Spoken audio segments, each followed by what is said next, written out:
For YouTube Giving Week 2018, Psych2Go has partnered with the Brain and Behavior Research Foundation. Stick around until the end of the video to see how you can help fund a better understanding of various brain and behavior disorders, including depression. Millions of people all around us are struggling with a type of depression that is almost completely invisible. It's called high-functioning depression, or HFD. These people might be lawyers, doctors, or CEOs. You might even be one of them. HFD is hard to spot, but there are a few signs you can look out for. 1. Those with HFD might actually be more intelligent.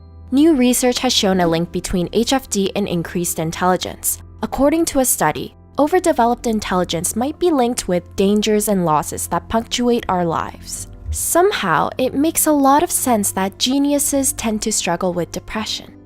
2. Those with high-functioning depression might be perfectionists. Professor Stephen Huprick of psychology revealed in a recent article that if he was dealing with someone with HFD, he'd probably hear something about being kind of perfectionistic. It's almost as if those with HFD battle their issues by focusing and improving on every little detail. 3. Those with HFD might have a family history of depression.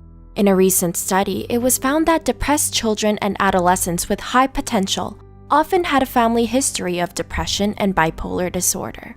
What this means is that if you're a high achiever and you're suffering from depression, it might just be genetic and something you can't control. 4. Those who have HFD often try to endure it without getting help. Healthcare professionals know that HFD can be very hard to diagnose. This is simply because most of the time, people try to endure it without getting help. High-functioning people might be in denial, or they might not want to let their depression get in the way of their busy lives. 5. HFD can gradually build up, getting worse and worse over time. Doctors who have dealt with HFD note that it can really sneak up on people. It slowly but surely gets worse, and the symptoms might grow in intensity without people noticing. Some doctors have described it as a slowly increasing temperature. Before you know it, you're getting fried.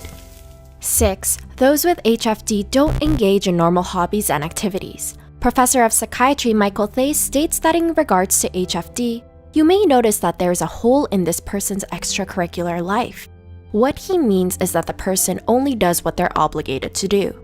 Being a parent, a spouse, or a community member is absent, as are any hobbies.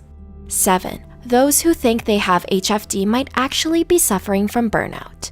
HFD is very tricky to diagnose, and it shares a lot of similarities with burnout. Burnout, as Katie Morton states in one of her interviews with Jacksepticeye, is when you feel the reward is not worth the effort you're putting in. So it's a more casual result of working too hard, whereas HFD can occur in individuals without burnout signs.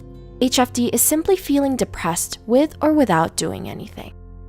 8. People with HFD might have symptoms of clinical depression. HFD is of course a type of depression, and as such, people suffering from HFD might display the symptoms of clinical depression.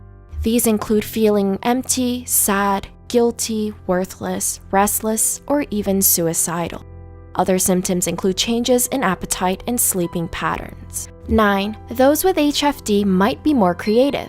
Some of the most talented artists in the world suffer from HFD. And according to recent research, there is a strong link between HFD and creativity. According to a study from 2012, traumatic losses appear to trigger fruitful inner work, mobilizing creativity.